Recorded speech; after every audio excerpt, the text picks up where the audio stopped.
Mga kababayan, ito na yata ang gobyernong pinakahinabla. The most sued government in the history of the Philippines. Yung grupo ni Justice Antonio Carpio, hinabla din namin si Speaker Romualdez, di ba, ng Mandamos, hinabla ng P3PWD. Dahil yung representative namin, na ayon sa order ng Supreme Court, ay magpalit lang kami ng nominee. Hindi na ako.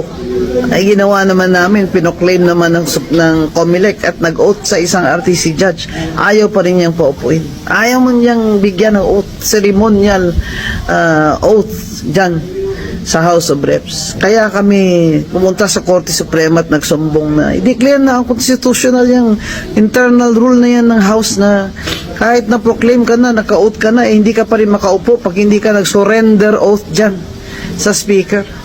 Abay, kung ganyan po pala, pwede po pala ang Speaker, ay pwede niya mabito o mawalang bisa ang boto ng tao sa 391,075 votes namin.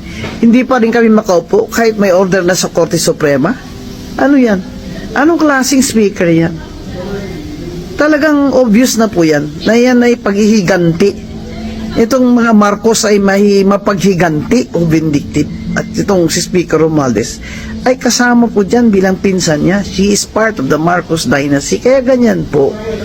Sana naman ay dahil rule of law tayo, demokrasya tayo dapat, ay hindi sila ganyan. May isa pang nagablas sa kanila, yung aking mortal enemy na si Topacio.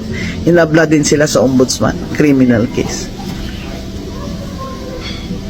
Kasi wala na pong mapuntahan ng mga tao. Wala na po dahil ang hawak nila sa kapangyarihan ay hawak na sa leeg. Hindi man tayo na martial law. Malapit na po tayo, parang ganun. Ito pa, meron pa silang House Committee sa House of Reps. Siyempre, utos din yan ng Speaker.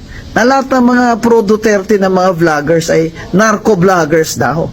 Kaya pinapatawag nila ngayon. At pag ayaw nila ng sagot, contempt na naman nila at kanilang ipakukulong. Ano ba yan? Hindi po tayo ganyan. Demokrasya po tayo. Ayaw po natin ang sagot nila. Hindi po ibig sabihin na sila ay nagsisinungaling. Mag-aral naman po kayo dyan ng Stonewall versus Jokno. Hirap talaga ng buhay ngayon sa Pilipinas. Anong sinasabi na iba? This is a failed democracy. A failed democracy.